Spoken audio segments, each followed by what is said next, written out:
Olá, irmãos amados, graça e paz a todos. Sejam muito bem-vindos a mais um vídeo do canal Uma Família em Cristo. Eu sou a Kíssela e hoje, para honra e glória do nosso Pai, faremos a leitura do 137º dia, seguindo com o livro de 1 Samuel, capítulo 20, versículo 1, ao capítulo 21, versículo 15, livro de João, capítulo 9, versículo 1 ao 41, livro de Salmos, capítulo 113, versículo 1 ao capítulo 114, versículo 8, e Provérbios, capítulo 15, versículos 15 ao 17. Amados, antes de iniciarmos a leitura, vamos agradecer ao nosso Pai e pedir a direção para o estudo? Pai amado, graças te damos por tudo. Te agradecemos pelo teu amor, pelo teu cuidado.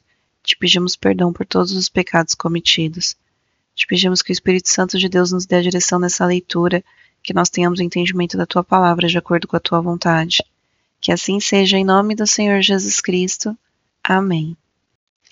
1 Samuel, capítulo 20, versículo 1 ao capítulo 21, versículo 15. Então Davi fugiu da casa dos profetas, em Ramá. Foi até o lugar onde Jonatas estava e lhe perguntou: O que foi que eu fiz?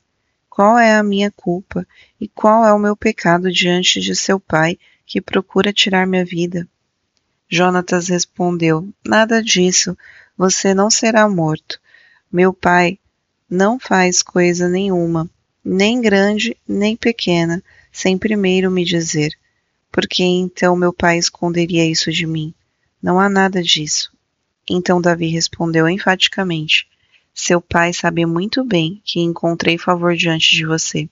Assim, ele resolveu que você não deve ficar sabendo disso, para não se entristecer. Mas tão certo como vive o Senhor e como você vive, Jonatas, há apenas um passo entre mim e a morte. Jonatas disse a Davi: Farei tudo o que você quiser que eu faça. E Davi disse a Jonatas: Amanhã é a festa da lua nova, em que sem falta deveria sentar-me com o rei para comer. Mas deixe que eu vá embora, para me esconder no campo, até a tarde do terceiro dia. Se o seu pai notar a minha ausência, diga o seguinte: Davi me pediu muito que o deixasse ir a toda pressa a Belém, sua cidade, porque lá será oferecido sacrifício anual para toda a família. Se ele disser, está bem, então este seu servo terá paz. Porém, se ficar com muita raiva, saiba que ele já decidiu me fazer mal. Use, pois, de misericórdia para com este seu servo, porque você me fez entrar em aliança no Senhor com você. Mas se sou culpado, mate-me você mesmo, porque você me levaria ao seu pai. Então Jonatas disse: Nada disso, se eu de algum modo soubesse que o meu pai está determinado a trazer esse mal sobre você, acha que eu não avisaria você? Então Davi perguntou: Quem iria me avisar se por acaso o seu pai lhe responder asperamente? Jonatas respondeu: Venha, vamos ao campo, e eles foram. Jonatas disse a Davi: O Senhor, Deus de Israel, seja testemunha. Amanhã ou depois de amanhã, a estas horas sondarei meu pai. Se houver algo favorável a Davi, eu lhe mandarei dizer. Mas se o meu pai quiser fazer mal a você, que o Senhor faça com Jonatas o que bem quiser. Se eu não o avisar disso e não o deixar ir embora, para que você siga em paz. E que o Senhor esteja com você, como tem estado com meu pai. E se eu, então, ainda viver, use para comigo da bondade do Senhor, para que eu não morra. Nem tampouco jamais afaste da minha casa a sua bondade, nem ainda quando o Senhor eliminar da face da terra todos os inimigos de Davi. Assim Jonatas fez aliança com a casa de Davi, dizendo: Que o Senhor vingue os inimigos de Davi. Jonatas fez com que Davi jurasse de novo pelo amor que lhe tinha, porque Jonatas o amava com todo o amor da sua alma. Jonatas disse a Davi: Amanhã é a festa da lua. Eles vão perguntar por você, porque o seu lugar estará vazio. No terceiro dia, Vá depressa ao lugar onde você se escondeu no dia do combinado, e fique junto à pedra de Ezel. Atirarei 3 flechas para aquele lado, como quem atira para o alvo. Eis que mandarei o moço e lhe direi: vá, procure as flechas. Se eu disser ao moço: olhe, as flechas estão para cá de você, traga-as. Venha, Davi, porque tão certo como vive o Senhor, você terá paz e nada há de temer. Porém, se eu disser ao moço: olha, as flechas estão para lá de você, vá embora, porque o Senhor manda que você vá. Quanto àquilo que eu e você falamos, eis que o Senhor é a nossa testemunha para sempre. Então Davi se escondeu no campo, e, sendo a festa da lua nova, o rei se pôs à mesa para comer. O rei sentou-se na sua cadeira, segundo o costume, no lugar junto à parede. Jonatas ficou na frente dele, e Abner sentou-se ao lado de Saul. Mas o lugar de Davi estava desocupado. Porém, naquele dia, Saul não disse nada, pois pensava: deve ter acontecido alguma coisa com ele. Ele está cerimonialmente impuro, certamente está impuro. No dia seguinte, o segundo dia da festa da lua, o lugar de Davi continuava desocupado. Então Saul perguntou a Jonatas, seu filho: por que o filho de Jessé não veio comer, nem hoje, nem ontem? E Jonatas respondeu: Davi me pediu encarecidamente que o deixasse ir a Belém. Ele me disse: peço que você me deixe ir, porque a nossa família tem um sacrifício na cidade, e um dos meus irmãos insiste comigo para que eu vá. Portanto, se eu encontrei favor aos seus olhos, peço que me deixe partir para que eu veja os meus irmãos. Por isso não veio à mesa do rei. Então Saul ficou irado com Jonatas e lhe disse: seu filho de mulher vadia e rebelde, você acha que eu não sei que você elegeu o filho de Jessé para a vergonha sua e para a vergonha de sua mãe? Pois enquanto o filho de Jessé viver sobre a terra, nem você estará seguro, nem seguro estará o seu reino. Por isso mande buscá-lo agora, porque deve morrer. Então Jonatas perguntou a Saul, seu pai: por que ele deve morrer? O que foi que ele fez? Então Saul tirou da sua lança contra Jonatas para matá-lo. Com isso, Jonatas entendeu de fato: seu pai já havia decidido matar Davi. Por isso, Jonatas, com muita raiva, se levantou da mesa, e neste segundo dia da festa da lua, não comeu pão, pois ficou muito sentido por causa de Davi, a quem seu pai havia insultado. Na manhã seguinte, Jonatas saiu ao campo, no tempo combinado com Davi, e levou consigo um rapazinho. Então disse ao seu rapaz: corra e busque as flechas que eu irei atirar. O rapaz correu, e ele atirou as flechas, que fez passar além do rapaz. Quando o rapaz chegou ao lugar da flecha que Jonatas havia atirado, Jonatas gritou atrás dele: a flecha não está para lá de você. Jonatas gritou mais uma vez: vamos depressa, não fique aí parado. O rapaz de Jonatas apanhou as flechas e voltou ao seu senhor. O rapaz não entendeu coisa alguma, pois só Jonatas e Davi sabiam deste combinado. Então Jonatas deu as suas armas ao rapaz, que o acompanhava, e lhe disse: vá, leve-as para a cidade. Quando o rapaz foi embora, Davi se levantou do lado do monte de pedras e se prostrou com o rosto em terra 3 vezes, e beijaram um ao outro e choraram juntos. Davi, porém, muito mais.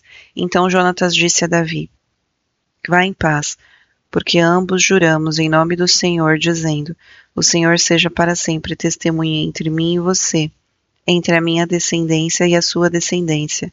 Então Davi se levantou e foi embora, e Jonatas voltou para a cidade. Então Davi foi até Nobe, ao sacerdote Aimeleque. Aimeleque, tremendo, saiu ao encontro de Davi e perguntou: por que você está sozinho e ninguém veio com você?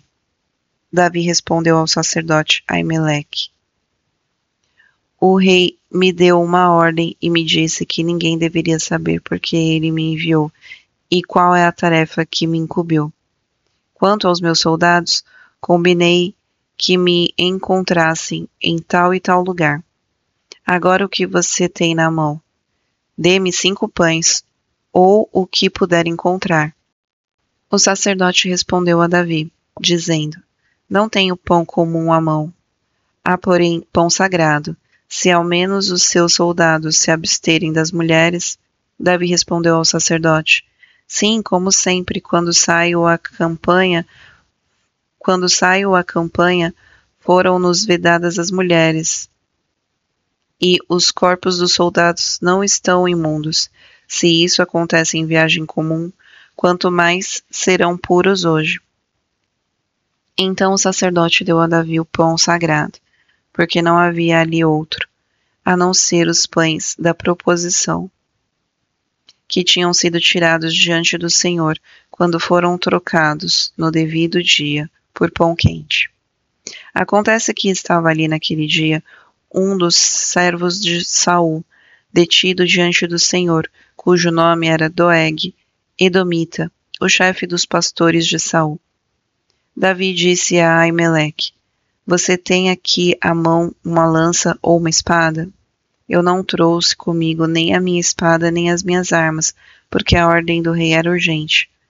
O sacerdote respondeu: A espada de Golias, o filisteu, a quem você matou no vale de Elá, está aqui, enrolada num pano atrás da estola sacerdotal. Se quiser levá-la, leve-a, porque não há outra aqui a não ser essa.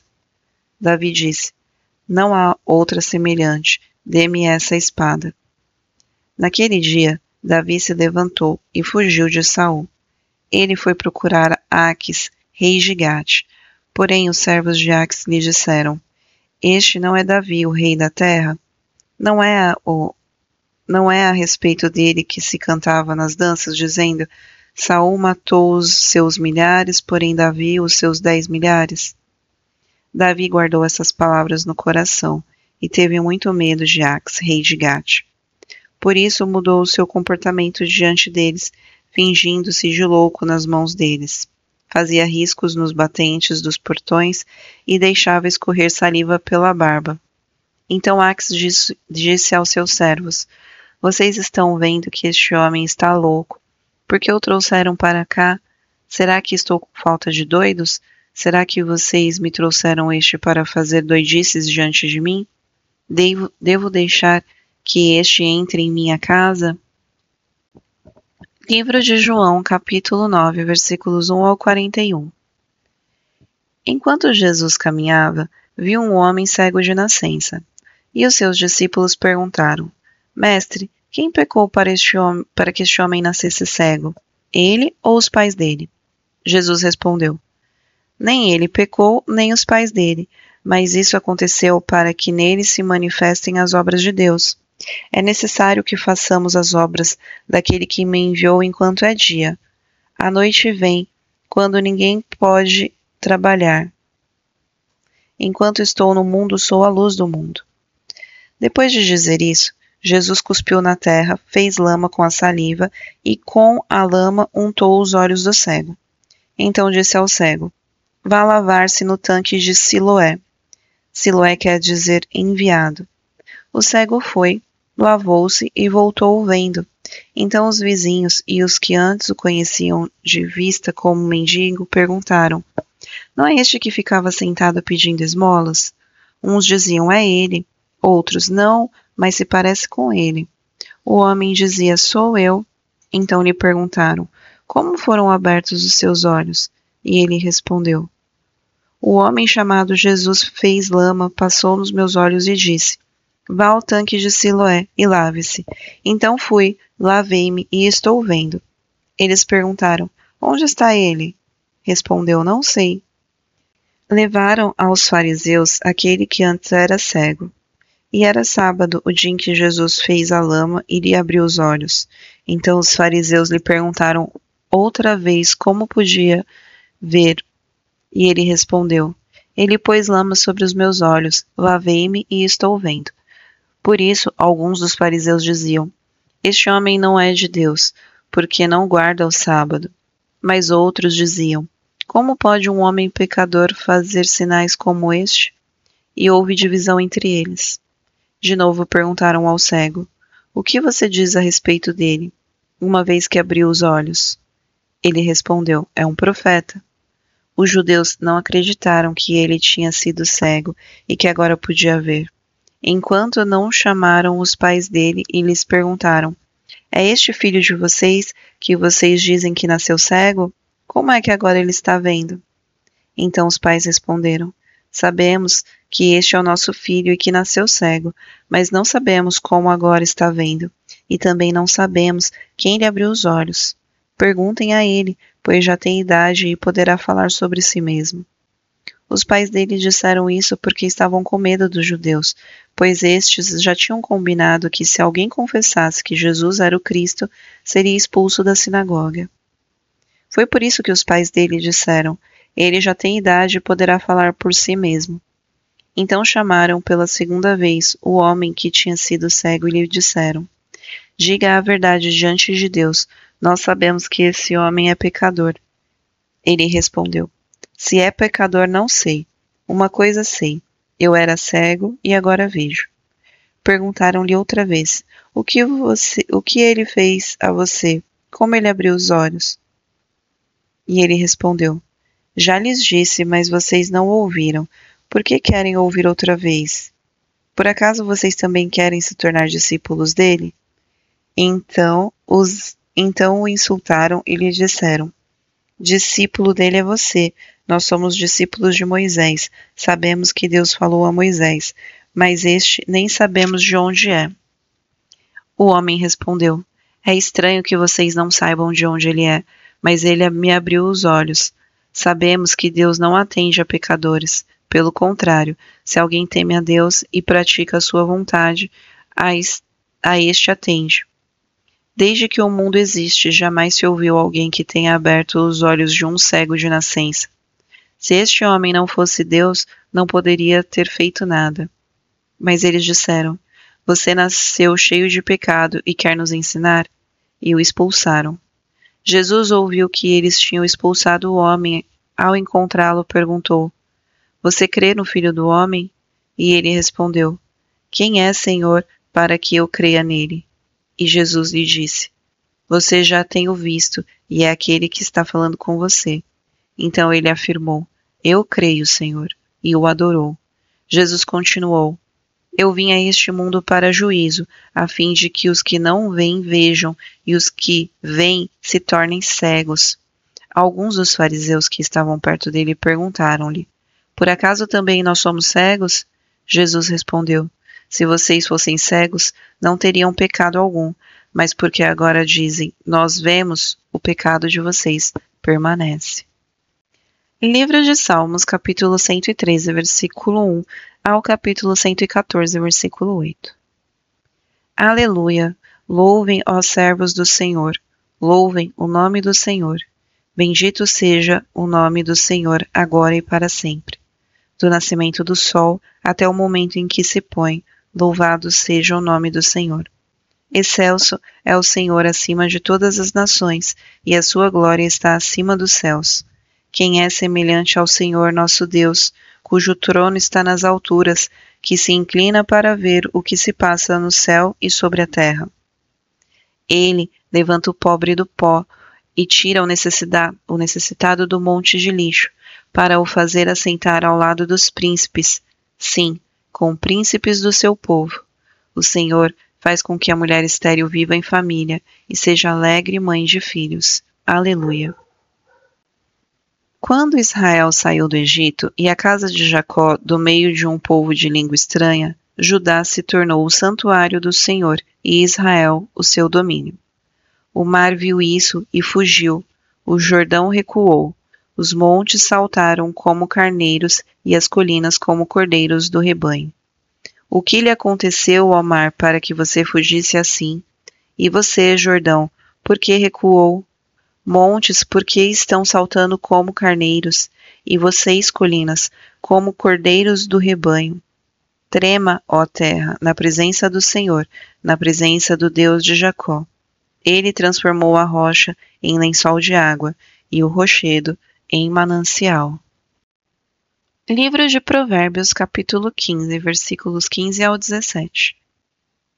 Para quem está aflito, todos os dias são maus, mas a vida de quem tem o coração alegre é festa contínua. Melhor é o pouco, havendo o temor do Senhor, do que grande tesouro onde há inquietação. Melhor é um prato de legumes onde há amor, do que um boi inteiro acompanhado de ódio.